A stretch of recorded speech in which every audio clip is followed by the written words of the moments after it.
जी viewers, welcome back. अच्छा जी, अभी आपने फेशियल एक्सरसाइजेस की, बड़ा मज़ा आया जी एक्सरसाइज करके। अब सबसे इंपॉर्टेंट चीज़ जो मैं रोज़ाना आपको मैसेज देती हूँ, और वो मैसेज ये है कि जिन लोगों ने अभी तक अपने थैलेसीमिया माइनर का स्टेटस चेक नहीं करवाया है, वो फ़ौरन से हीमोग्लोबिन इलेक्ट्रोफोरेसिस का टेस्ट आज ही करवा ले। और आप लोग अपने रिपोर्ट्स मुझे भेज रहे हैं, और इससे पता है क्या होता है, इस टेस्ट से पता चल जाता है, ये मैं उन लोगों के लिए रिपीट करती हूँ जो रोज़ाना नहीं देखते। इस टेस्ट से पता चल जाता है कि आप थैलेसेमिक माइनर तो नहीं है। अगर आप थैलेसेमिक माइनर हैं तो आपकी गॉड फॉरबिड किसी थैलेसेमिक माइनर से शादी ना हो जाए, क्योंकि फिर बच्चे जो होंगे वो थैलेसेमिक मेजर होंगे और वो बड़ा मसला हो जाएगा सबके लिए। बच्चों के लिए भी उनके लिए भी बड़ा लाइफ का इशू है, और आपके लिए भी लाइफ का इशू बन जाएगा। तो इंसान इन द फर्स्ट प्लेस ही ऐसा प्रिकॉशन करे कि उसे खुद ही पता हो कि थैलेसेमिक माइनर की थैलेसेमिक माइनर से शादी ना हो। अच्छा जी, ये टेस्ट डेफिनेटली उनके लिए नहीं है जिनकी शादी हो चुकी है या वो ओल्ड एज में जा चुके हैं। ये टेस्ट उनके लिए है जो बच्चे हैं, जो टीनेजर हैं, जो यंगस्टर्स हैं, या जिनकी शादी होने वाली है।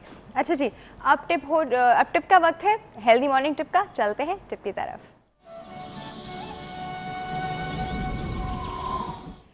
आज की टिप मैंने आपको बताया था कि बहुत अच्छी है और बहुत इंपॉर्टेंट है और हमारे वेदर के अकॉर्डिंग है।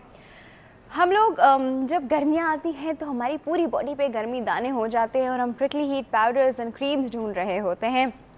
तो इंस्टेड कि हम प्रिकली हीट पाउडर और क्रीम्स ढूंढे, हम खुद बना सकते हैं घर में आराम से, ताकि हमारी ज़िंदगी जो है वो थोड़े सुकून में आ जाए गर्मियों में हर एक के। और बच्चों की तो हमने देखा है पूरी पूरी उनकी जी पीठ भरी हुई होती है गर्मी दानों से, बेचारे इतने परेशान होते हैं। तो आप इनको इतना परेशान ना रखें, छोटा सा ट्रीटमेंट है, अगर वो रोज़ाना कर लिया जाए तो बहुत अच्छा रहता है। वो मैं आपको बताती हूँ। संदल का पाउडर जो है वो तो आपको हर जगह मिल ही जाता है। आपको पता है कि परचून की दुकान पर हर जगह आपको संदल का पाउडर तो मिल ही जाता है।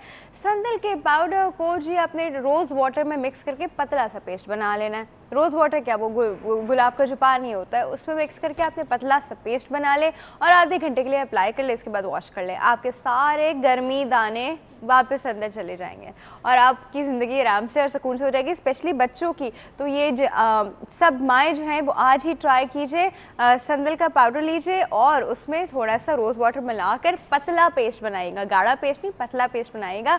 ओवरऑल आप उसको पूरे बॉडी पे अप्लाई कर दें, जहाँ जहाँ आपको लगता है उस बच्चे के बहुत गर्मी दाने निकलते हैं। इसके बाद आप देखिएगा सारे गर्मी दाने रिग्रेस कर जाएंगे। दूसरी इंपॉर्टेंट चीज़ है कि खाली रोज़ वाटर एप्लीकेशन भी बहुत काम आती है, लेकिन वो ठंडा रोज़ वाटर एप्लीकेशन, मतलब वो आपने वो रोज़ वाटर जो है वो फ्रिज में रखा हुआ है। आप बाहर से घर पे जब आए और आपने नहाया, उसके बाद आपने अपने ऊपर वो रोज़ वाटर स्प्रे कर लिया, एक तो आपके अंदर से गुलाब की खुशबू आएगी, दूसरा आपके गर्मी दाने जो हैं वो ख़त्म हो जाएंगे। और सबसे अच्छी चीज़, एक और बड़ी मज़े की चीज़ ये है कि जब हम चावल धोते हैं तो उसमें से जो वाटर निकलता है उसको हम राइस वाटर कहते हैं। राइस वाटर जो है वो गर्मी दानों के लिए एक्सीलेंट है। तो जिन लोगों के घर में रोज़ाना चावल बनते हैं इन एनी फॉर्म, वो उसका राइस वाटर लेके भी गर्मी दानों पे अप्लाई करेंगे तो गर्मी दाने ख़त्म हो जाएंगे। देखिए कितनी आसान आसान टिप्स हैं, और ज़रूरी नहीं आप बाज़ार में अवेलेबल प्रिकली हीट पाउडर्स या प्रिकली हीट क्रीम्स ही यूज़ करें, या ये तरीका आपका अपना होम मेड प्रिकली हीट का है। ये थी जी आज की बड़ी इंपॉर्टेंट और मज़े की और वेदर रिलेटेड टिप, क्योंकि बहुत गर्मियाँ बढ़ गई हैं। कराची में तो चलो फिर भी थोड़ा बेटर है, लेकिन पंजाब साइड पे तो बहुत ज़्यादा गर्मी है। अच्छा जी, इसी चीज़ के साथ वक्त हो गया है हमारे पोल के सवाल का। चलते हैं पोल की तरफ।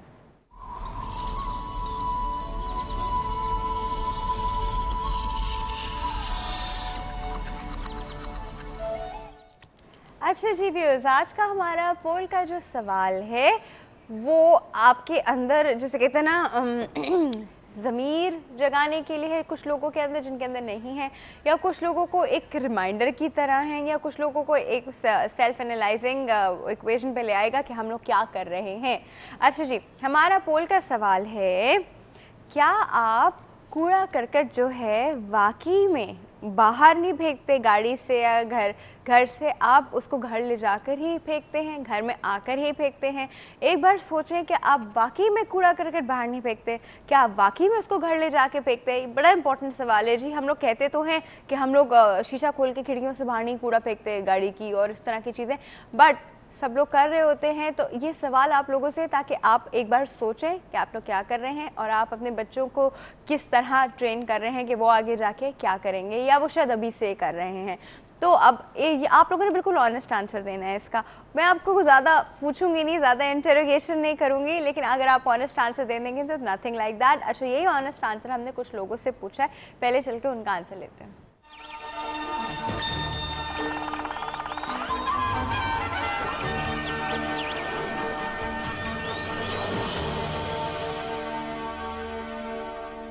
डस्टबिन में डालते हैं। नहीं, मैं तो नहीं फेंकता। घर में से कोई शॉपिंग बैग में फेंक देंगे फिर। नहीं, मैं डस्टबिन में फेंके यार। डस्टबिन किस लिए? आपको स्वीपर नहीं आता रहे घर में? नहीं, डस्टबिन में फेंक। नहीं, घर में डस्टबिन में फेंकते हैं। डस्टबिन में डाल के बाहर कचरा कुंडी में। हमारे यहाँ तो इस तरह का अरेंजमेंट है कि बाहर CPLC वालों ने ऑर्गेनाइज किया हुआ है, हमें बाकायदा वो बैग्स हम लेते हैं पूरे महीने की सप्लाई, उसमें रोज़ हम जो कूड़ा होता है वो हमारे घर के बाहर हम जगह बनी हुई है वहाँ रखते हैं। इतना अफसोस होता है देखकर कि इतनी गंदगी फैली हुई है कि मैं कहता हूँ ये हमारी कौम जो है ये इसको क्या हो गया है, इनको कूड़ा नज़र नहीं आता है। जाहिर सी बात है, जैसे वो घर में काम करते हैं वैसे वो फिर बाहर करते हैं। घर में है तो घर में फेंक देंगे, बाहर है तो बाहर फेंक देंगे। CPLC की वो आता है ट्रैक्टर के साथ, साथ में ट्रॉली आती है, वो रोज़ के रोज़ 2 दफ़ा सुबह शाम वो पूरा लेके चले जाते हैं। अल्हम्दुलिल्लाह हमारी तो बहुत अच्छी सफाई है।